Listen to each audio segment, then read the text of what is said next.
So tonight didn't go as well as Knoxville earlier in the year, but did you learn anything? What did you learn tonight that you may have not saw earlier in the year?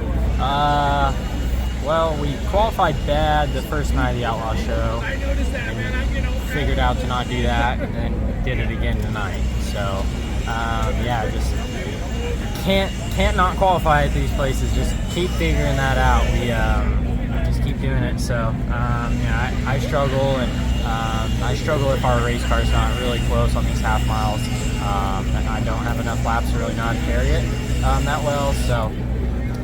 Yeah. Well, I guess earlier in the year it was kind of to your wheelhouse in a way. It was kind of blast the rim, and that seems to be a trait the West Coast guys seem to have down pretty well. Yeah, it was. Like it was really slick in 1 and 2 actually, and it was curved up on the fence. So, you know, Logan Schuhart's not really a guy that hammers that sort of track, and I am. So that was a really good race between us. So that was a lot of fun. My race car was really good. So, yeah, just. You know, honestly, I guess it was a not so terrible thing we were, you know, in the back tonight because, you know, if we do end up qualifying good on our prelim night, you got to start 8th in heat race, and there's a big invert in the main. So, you know, getting used to starting in the back is, you know, not such a terrible thing when it's not. Well, and I do believe this is your second Knoxville you'll be going for, right? You were at last year's, correct? Or third? Okay, I was there the year before. We were just terrible. So, well, then you kind of understand the importance of qualifying. Yep. Is it that tough to qualify here? Yeah, it is, man. It's just, or is it that everybody's on it so well? Yeah, so it's both. You know, when it gets around the bottom like that, it's really tough to hit, and it's really tough to hit with speed. Like you can roll in there slow and hit your marks on the bottom and, you know, make a clean lap, but, you know, Buddy Kofoid can. You know, he went out pretty early tonight, and he just ran wide open around there. Right. And, you know, he set the mark, and so everyone's got to try and go do that. And I'm not great at that yet. So, yeah, just it is really tough. And, you know, like I said, you got guys like Buddy, and, man, the 69K was really good tonight. Just there's a long list of guys that are really, really good qualifiers. And, you know, we're not to that level. Well, and then, of course, gravel's going to be tough, one of the best cars in the country right now. And it seems like we almost have to get everyone on the internet kind of prepped for this week because qualifying is so important, and we usually see this invert happen in guys who are used to qualifying well, starting up front, they're starting in the back. We see new names win these prelim races and people lose their minds, but still when you look at the points and how they shake up for the Saturday night lineup, it's still based on that qualifying, how you perform throughout the night. It does seem like it makes y'all race a little harder than the typical sprint car format, though. Yeah, for sure. I mean, like, qualifying just pays so much. Like, I qualified third last year, didn't even transfer out of my heat. I missed the transfer in my heat, only went 8 to 5, and I think I ran the B, transferred out of the B, and I think I ran like 16th in the main event and ended up 10th in points come Saturday. Right. So qualifying just pays so many points, and you just gotta be on your shit for it. Well, and then of course, obviously, you've seemingly shifted to the NASCAR route. We were just kind of halfway talking about it. You probably wouldn't have took the opportunity if it wasn't with one of the best organizations in the asphalt racing industry. You know, car matters so much in the Bullshit, are you feeding this guy? Oh no, look at this. Leave him alone. He's too young to be messing with. Oh leave him God. alone. You got right? the whole. What are you doing? Where you been? I've been. Where were you at Peevely? Oh no. What was your diagnostic of his performance tonight? Who's him? Yeah. He got going late. Just got going too late. But it's a long week with a lot going on. You took a night off to celebrate, it looks like. So what am I celebrating? I don't know. The Gravel Gang golf cart over here. Yeah. This is marketing. What is this Gravel Gang? What is it? We're scared now. Do you want to be a part? We thought Gravel Gang was just you and your family. We saw now Brad Sweet's a part of the Gravel Gang now. Really? I mean, he was in the grandstands. I mean, I saw Gravel Gang tagged. Yeah. I don't know. Maybe Brad Sweet's gonna be with World of Outlaws next year. Right. Well, we just got on to the NASCAR subject. He's going NASCAR now. What do you think of that? I mean, obviously, we'd already talked about it a little bit. He's going to one of the best teams, Hendrick. You know, that's a hard thing to turn down. You know, I mean, he said he wouldn't want to be on Joe Gibbs' team. He don't want to be, his neck chopped off like Christopher Bell. You know, he's lucky he's got Kyle Larson to be his kind of mentor and all that. You know. Right. Well, and you had a little interaction with Hendrick. With obviously you won here with the Gordon car. Yeah, Cory will be fine. Hope so. You'd rather end up like Kyle than end up like this, right? Yeah, I don't. Yeah, you don't want to end up like me. It's not good. Not good. You can't say this on camera, David. Kings Royal Champ don't sound too bad. I mean, right. So, is there a future though outside of the asphalt? So, in this asphalt road, He is so young, it doesn't matter, right? Like, he's going to try his best and doing the asphalt deal. If it works out, amazing. If I'm not, sure he he's has got his a pretty own good ventures, backup. David. He's got I'm a pretty sure good backup you have your plan. own ideas, though, right? My dream's always been to be World Outlaw Sprint Car Champion. That's what you want to Little be. kid, that's been my dream. NASCAR Cup Champion is, that's all right too. Right. Well, his These dad, new kids, they his want. dad is who his now, dad hold on. right? Like, Yeah, he's yeah, a sprint car driver, right? Like, his dad would have dreamed to be Right, Ronnie a World Day, of Outlaw, 22 car, you know, yeah. 10-year World of Outlaw guy, right? And you grew up idolizing Jeff Gordon. It's a different road. Different. Everybody's got different deals. Right. And you always want what you don't have. Not always true, though, David. I mean, I think he could be content with being an outlaw guy. I think he could.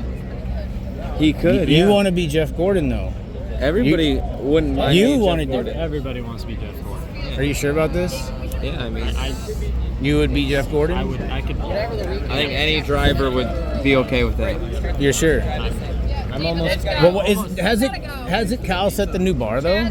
We gotta go. Oh, my God. We'll see you tonight. What? Just be nice to this guy. I was right? being nice. And you run me over with your golf cart. It was just a little love tap. I don't Oh, have workman's my comp God. or good The- insurance. The all gravel right? gang taking over here. Well, it's the Northeast Mafia. Oh my God! This is what happens. Skulls and Bones is from Connecticut, David. Yeah. Just be careful, all right? Oh my God!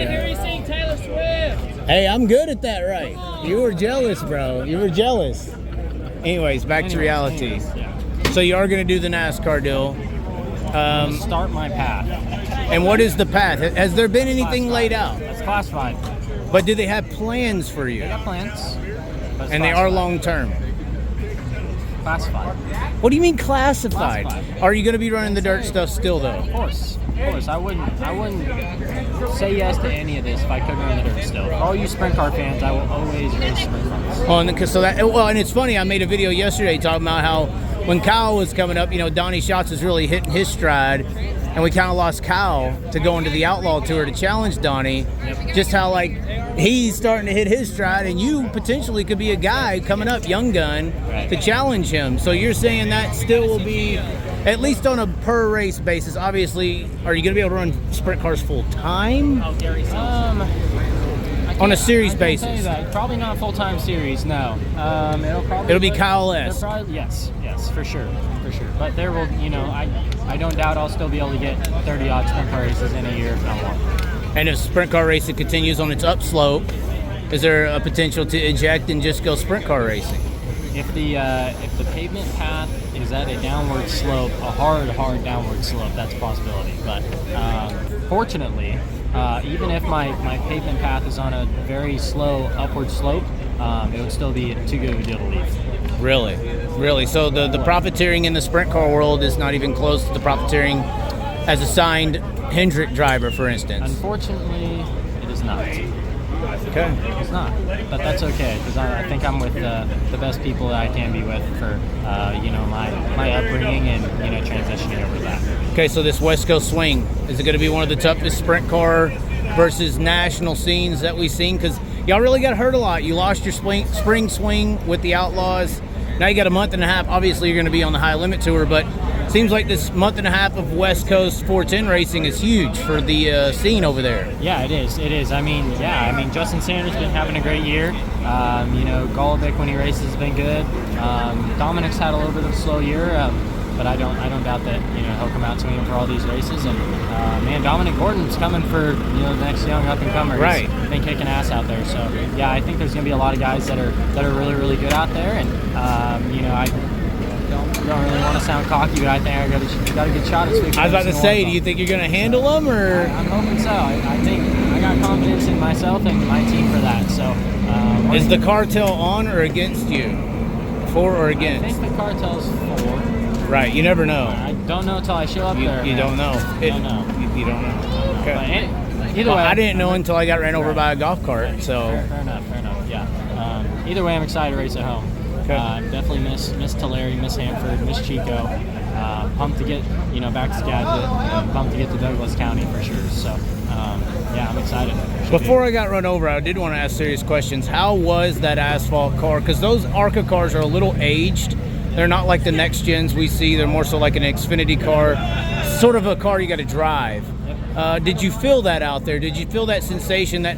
And I've always given credit, even though people ain't paid attention to it, that on asphalt there's a limit, and if you pass that limit, you are done. And flirting with that limit is the skill in those cars. Did you have that sensation, that feel, that understanding of how on the edge you have to be, but you can't pass, whereas out here you can just go as hard as you want? Yeah, I definitely did. Especially like racing on the level I have been this year. Racing so hard with everyone that when you go to that level, you just have to be slower. The pace of the races are slower. Setting up passes takes longer. Completing passes takes longer. There's just, everything just is slower and takes longer. And yes, like. Well, and you were at an aggressive style of the track at Salem for those cars. Yeah, and it was still just really, really slow pace.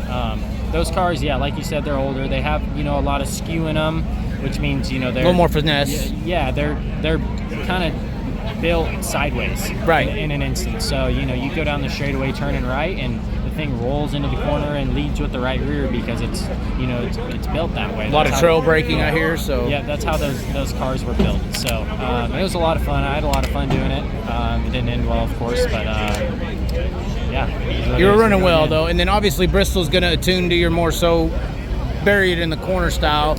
I guess Kansas is going to be more so the up to speed that you're looking forward to, I would assume. I mean, because that's different. I do hear once you get into those bigger tracks, it is a different feeling going around the track. Yeah, I'm excited for Bristol, of course, if it rubbers in like it normally does, and I think we can get racing really good around there. And I'm really excited for Kansas. I'm excited to see what the mile and bigger stuff is about. Okay. All right. Well, I kept you, so now. I mean, blame David Gravel. I mean, we would be done right now. I mean, he ran me over. People have been asking questions. Hopefully they watch this and answer some of them. I mean, maybe. Is there anything you'd like to continue to answer? Is there any questions you've heard that I didn't ask? I'll leave it at that. Is there anything else? No? I'll leave it at that. That was like is that a threat? Are you gonna? No, John Wicks are coming to get me? No, promise. Okay, Jason Myers ain't coming. Nope. Leave Okay. it at that. All right, I'm scared of Jason.